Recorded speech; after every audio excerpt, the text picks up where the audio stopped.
पिता सदा ही अपने संतान के सुख की कामना करते, उनके भविष्य की चिंता करते रहते।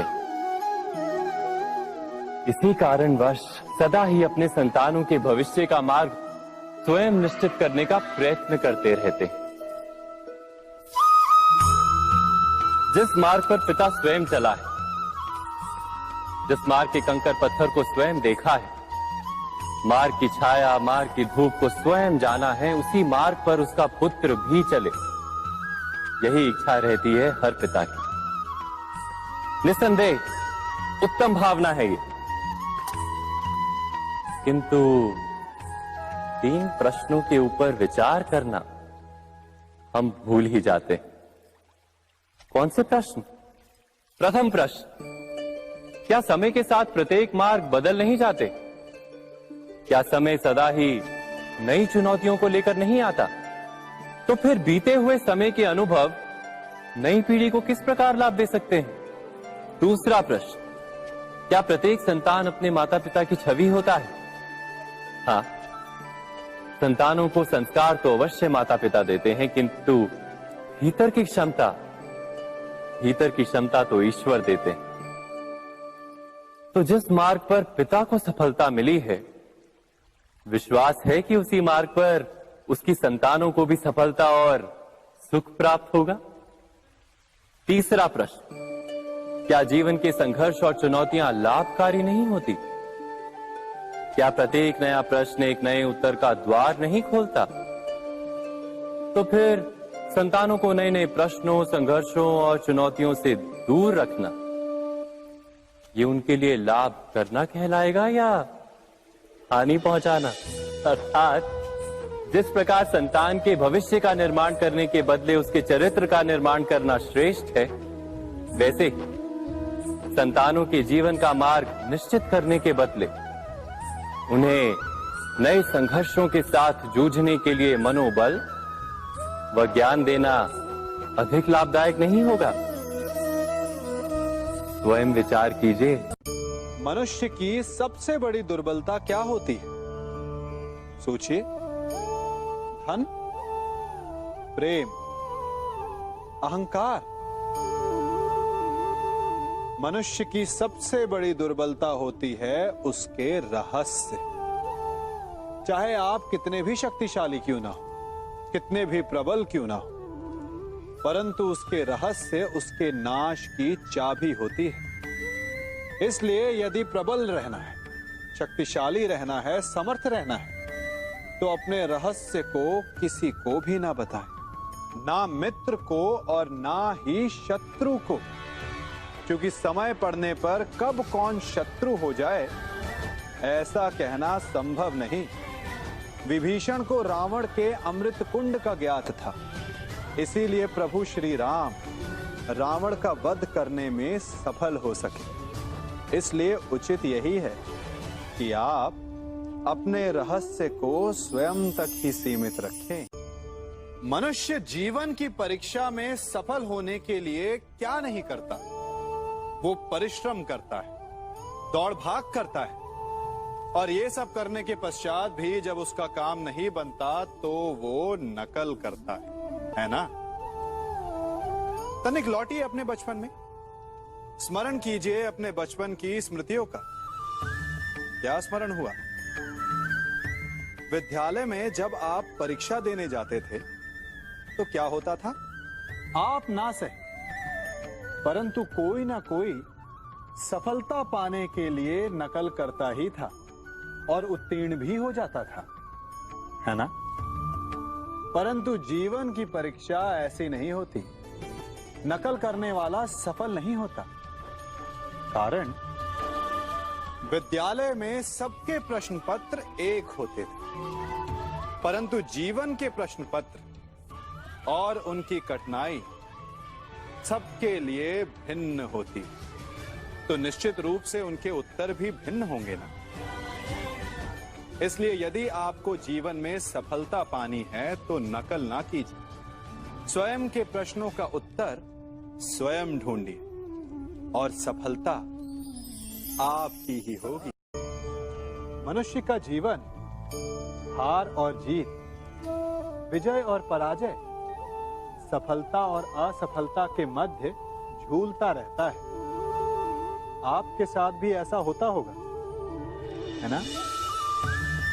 जब आप सफल होते हैं, किसी चुनौती पर विजय पाते हैं, तो मन प्रसन्नता से आनंद के उपवन में झूमने लगता है। और जब आप असफल होते हैं, तब मन दुख और पीड़ा के सागर में डूबने लगता है। परंतु वास्तव में सफलता और असफलता है क्या? तनिक ध्यान से सोचिए। ये केवल हमारी मनोस्थिति मात्र है। हमारी पराजय तब नहीं होती जब हमारा शत्रु विजय प्राप्त कर ले। हमारी पराजय तब होती है जब हम पराजय स्वीकार कर लें। हम असफल तब नहीं होते जब हम लक्ष्य ना पा सके। हम असफल तब होते हैं जब हम प्रयास करना बंद कर दें। इसलिए प्रयास करते रहें और हार ना मानें, क्योंकि जिस दिन आप हार स्वीकारना बंद कर देंगे, जीत आपके चरणों में होगी।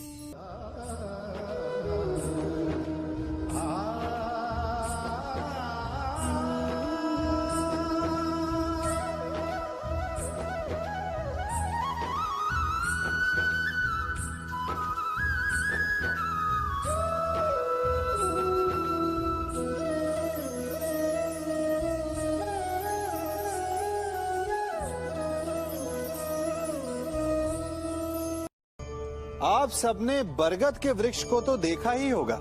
क्या आपको ज्ञात है, बरगद के वृक्ष के बीज का आकार राई से भी छोटा होता है, परंतु बरगद का वृक्ष संसार के महाकाय वृक्षों में जाना जाता है।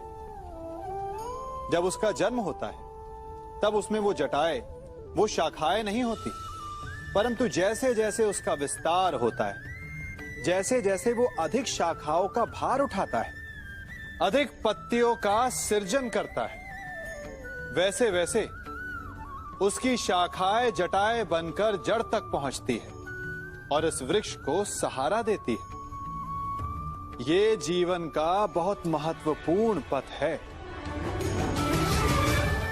बिना लोभ लालच शुभ कार्य करें, अन्य लोगों की सहायता करें।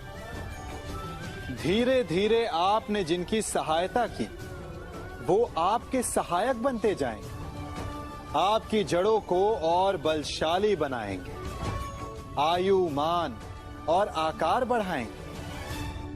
सहजीवन, सहायता और निष्काम कर्म आपको मृत्यु के पश्चात भी मरने नहीं देगा, आपको अमर रखेगा।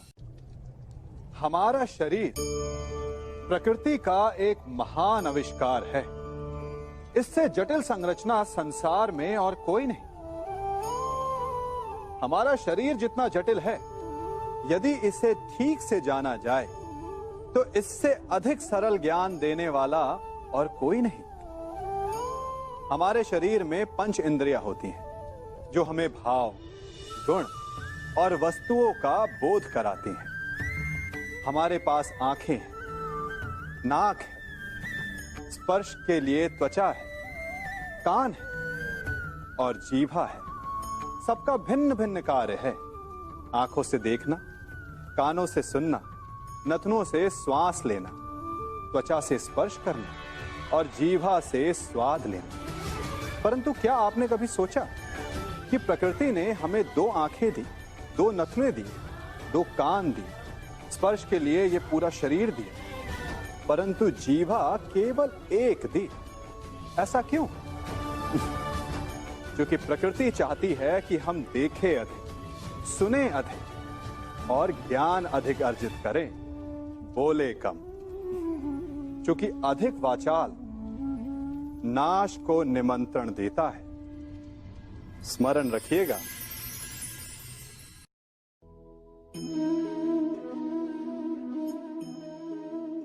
ये सदा यही कहते आए कि यदि आगे बढ़ना है तो अपनों का साथ दो। सत्य कहते हैं, अपनों का साथ देना ही चाहिए। परंतु साथ देने से पूर्व ये अवश्य पहचान लेना चाहिए कि अपने हैं कौन। क्या अपने वही होते हैं जिनके साथ हमारा रक्त संबंध होता है, या अपने मित्र? अपने वो होते हैं जो हमें सद्कार्य के लिए प्रेरित करें, हमें आगे बढ़ाएं, हमारा साथ दें। और वो जिनका साथ देने से समाज का नाश, धर्म की हानि हो, वो सगे हो करके भी सगे नहीं होते। इसलिए जब अपनों की परिभाषा का चुनाव करें तो उन्हें अपना माने जो आपका साथ दे, उन्हें नहीं जो हमें अज्ञान के मार्ग पर ले जाएं।